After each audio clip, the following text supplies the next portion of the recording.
I never met the Queen, although she did invite me to her garden party at Buckingham Palace. I went, of course, along with about 1,000 other people, and I saw her from a very far vantage point. It could have been anybody, and she didn't have her corgis with her, so I couldn't even identify them. However, in 2013,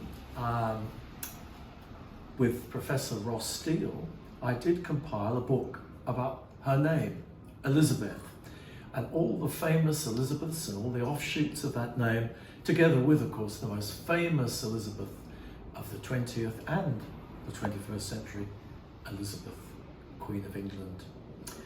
And this morning at 2 a.m, I witnessed something which I don't think we'll ever see again, which is the lying in state of a British monarch.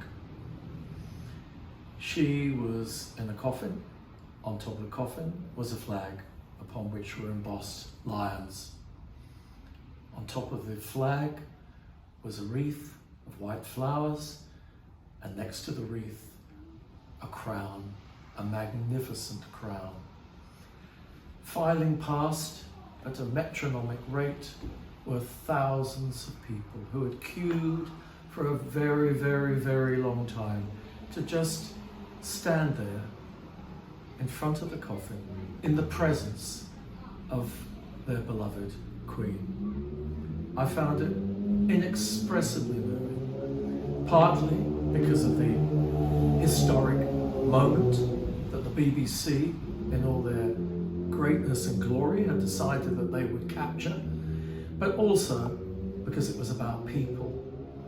It was about the British people, mainly, even though there were some people from overseas there, but it was about Britain, and it was a beautiful snapshot of the British in 2022. Very different from the British in 1952 when the Queen ascended the throne.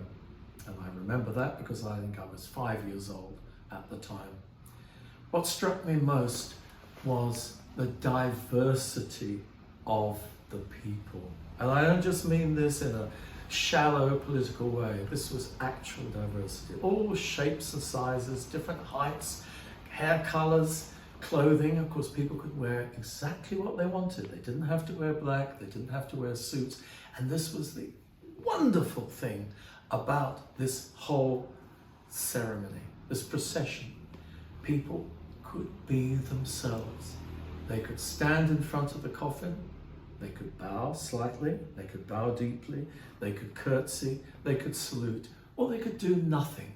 No one was overseeing their behavior. How wonderful it is that we, in Australia as well as in Britain, live still in a free country where people can come, not at the express command of any authority, but because they wanted to come to pay their respects to this famous woman who was theirs, who was part of the people of Britain, and the people of Britain were there. And it was a moment of pure people power. We, the people, had come to see for the last time our Queen.